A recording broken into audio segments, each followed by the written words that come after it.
With a special edition of Africa News as the country remembers the 800,000 victims of the 1994 genocide. Georgia, an emotional day where you are.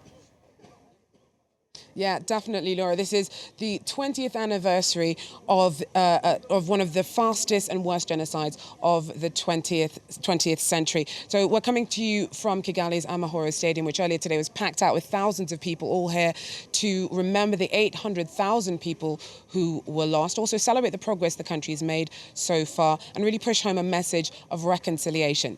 Now, stepping back in time, April 6, 1994, the plane of President Juvenal Habyarimana was shot down, immediately sparking a brutal wave of reprisal killings from the Hutu majority targeting the Tutsi minority. It's estimated that around at least 75% of that population was wiped out in just 100 days.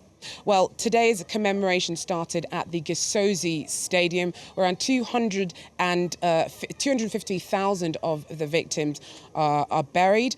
President Kagame was joined by African heads of states and international figures to lay a wreath and light a memorial flame which will burn for a significant 100 days. That's the amount of time that the genocide lasted. Now, we're going to be looking tonight at some of the challenges faced in trying to bring the killers to justice. For that, we're joined by Andrew Wallace. He's a historian and author who's written extensively about efforts to try and bring those believed to have orchestrated the genocide to account. Andrew, for such a dark, terrible episode in a country's history, Rwanda's made remarkable progress remarkably quickly. Oh, it's been quite astonishing. I mean, I was here in 1990. That's 4 years before the genocide, and really there was no infrastructure to actually talk about. And now you're looking at an economy that's growing at 8% a year. You've got 64% of the legislators are women, which is quite extraordinary as well. That's a world beater. But more than that, I think asking the people, they feel the country is really going forward. There's a vision for the country, there's a unity, and there's peace for the first time in their, for the last 100 years, really. They've had a really difficult history, and today, as we saw, things are starting to come together. Now, as you say there, Andrew, today was a very emotional day, and one of the most sore points for many Rwandans in dealing with the genocide is the issue of blame. Now, Brussels and France have come in some very harsh words from President Kagame, and today here at the stadium, UN Chief Ban Ki-moon said that the United Nations is still ashamed for not having done more to have stopped the mass killings. On my first visit to the Gisozi Memorial, I heard and felt the silence of death, the silence of all those lost, and the silence of the international community in your hours of greatest need. Many United Nations personnel and others showed remarkable bravery, but we could have done much more. We should have done much more. Now, though many Rwandans feel that the international community failed them, they're also struggling with a feeling of having been betrayed by their God, by their church. This report's been sent to us by our correspondents Sarah Sacco and Thais Brook.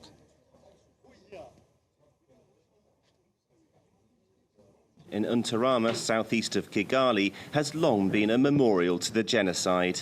Alice and her relatives sought sanctuary here 20 years ago.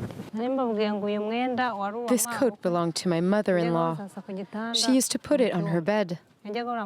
She took refuge here in this church, and she was killed.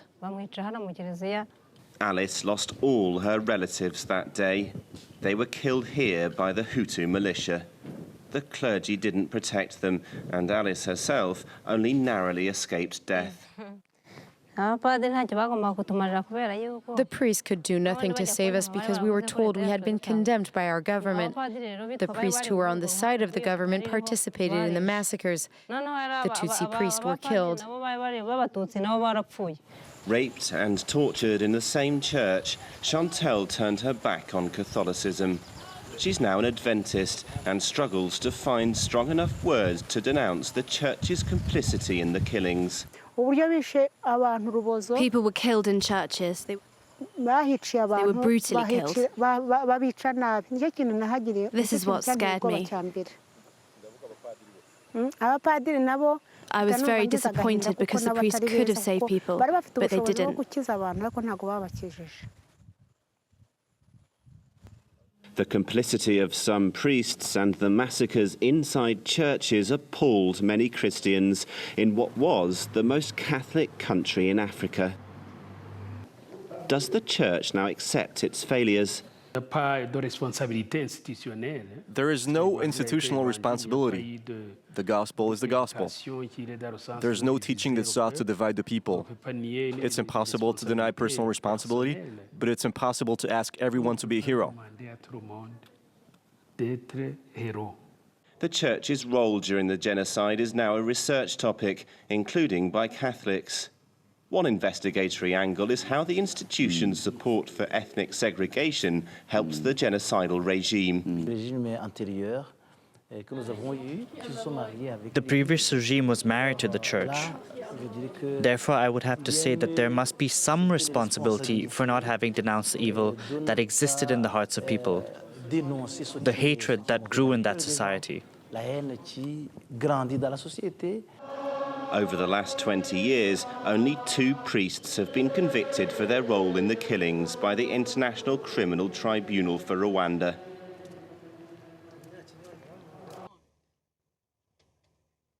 So at the end of that report, we heard mention of the International Criminal Tribunal for Rwanda, which was based in Arusha in Tanzania. Now, Andrew, you worked quite closely with the Office of the Prosecutor for the ICTR. If we look at the numbers, the ICTR convictions run into maybe the dozens compared to the 2 million cases that were settled by the community Gacaca court here in Rwanda. Bearing in mind the ICTR is an international, has been backed internationally, does that mean it's been a disappointment? It also cost 2 billion euros. Well, that's a question if you ask people here. I think they will feel there has not been justice done from the ICTR. And the ICTR now is very much winding up and it's looking towards its legacy. And a lot of people here would say, well, that legacy is increasing impunity rather than stopping it, which was its mandate, after all, from the UN to start with. And why has that happened? Well, they seem to raise the bar of proof to such a high level now that the top-ranking guys accused of genocide are actually being let out on appeal, which for people here is very disappointing, and for survivors is really disastrous because it means they can't get on with their lives.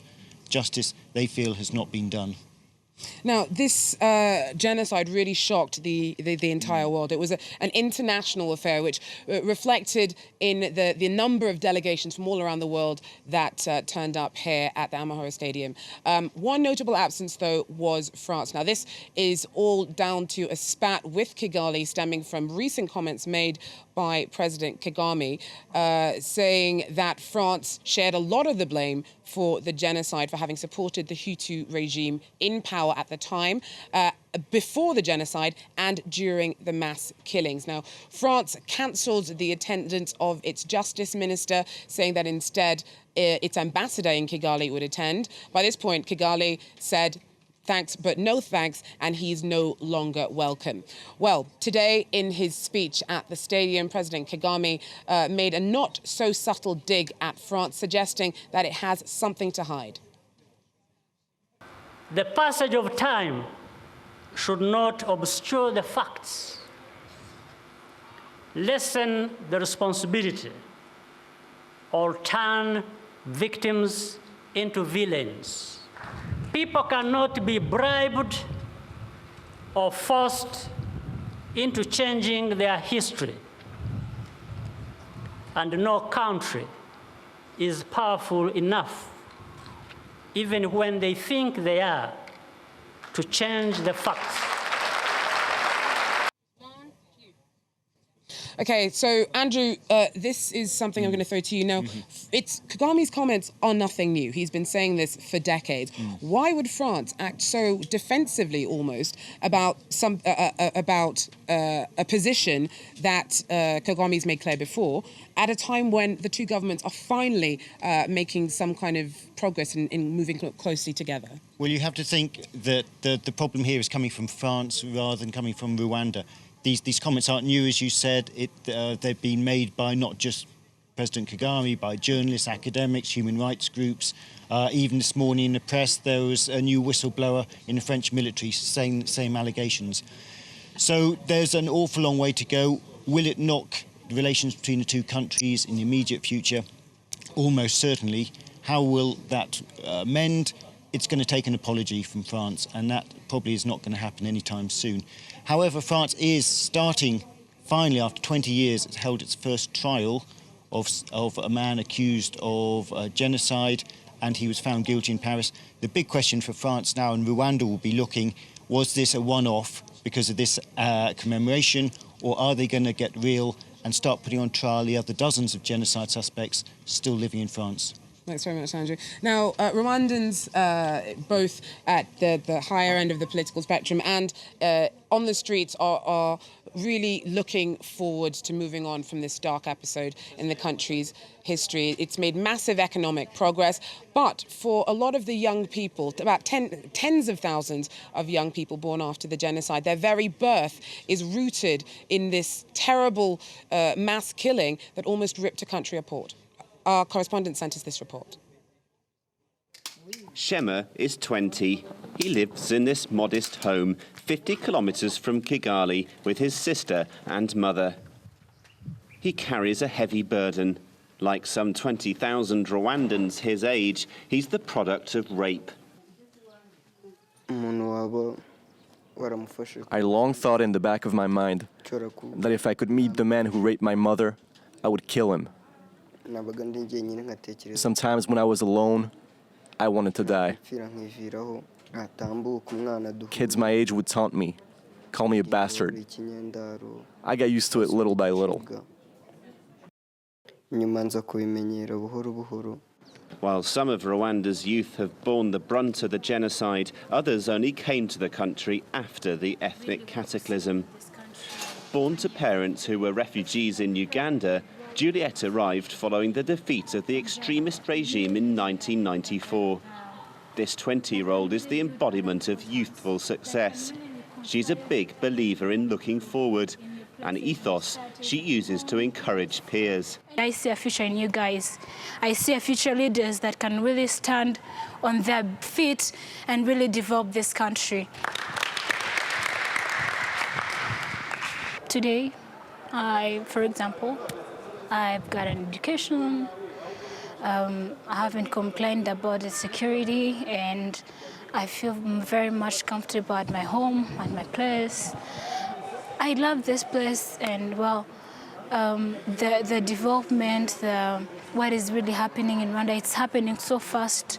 Today we're among the best developing countries all over the world, and I think that is something to be proud of. But Rwanda's economic boom has left many youngsters behind. More than 40% of them are jobless. Willie left his village for a better life in the capital. 3 years later, he's been left disillusioned. I can earn €1, but it's very little. If I could find something else, I'd give up this job. People my age are better off than me. I struggle to escape poverty. Unfulfilled expectations, burdens of genocide, and faith in the future.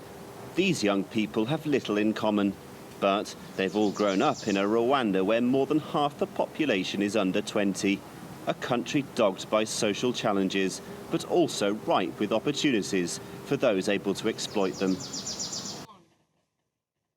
Now, for the international community, the genocide tragically brought home the importance of collective responsibility in tackling crimes against humanity and the importance of the obligation to protect. This raises difficult questions that feed into the world's responses to civil crises around today, like those in Syria, Central African Republic, South Sudan. But here in Rwanda, many people I've spoken to say that even though they still feel that they were abandoned when they needed it the most, they're happy with the progress the country's made so far and are looking forward. However, the shadow of the genocide continues to darken even the sounds of a nation.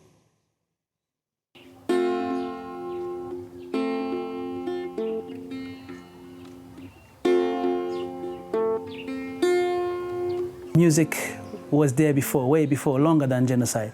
So music is here to healed me, and hopefully it will heal whoever is listening to my music.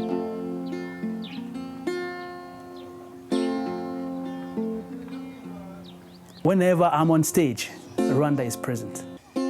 Sindana chik no kwichumu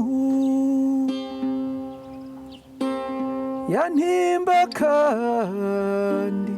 20 years is just too little, you know. 20 years is really is nothing to what had happened here. It's yesterday, right? You still have people walking around with wounds and memories that are just so vivid. It wasn't a pleasant, time, a pleasant place. But I'm glad you feel it as a human being, because that's really what it is. It's to connect human beings, to tell them what had happened here, and let's not make it happen again. Abagusanze bakire dawi wawe.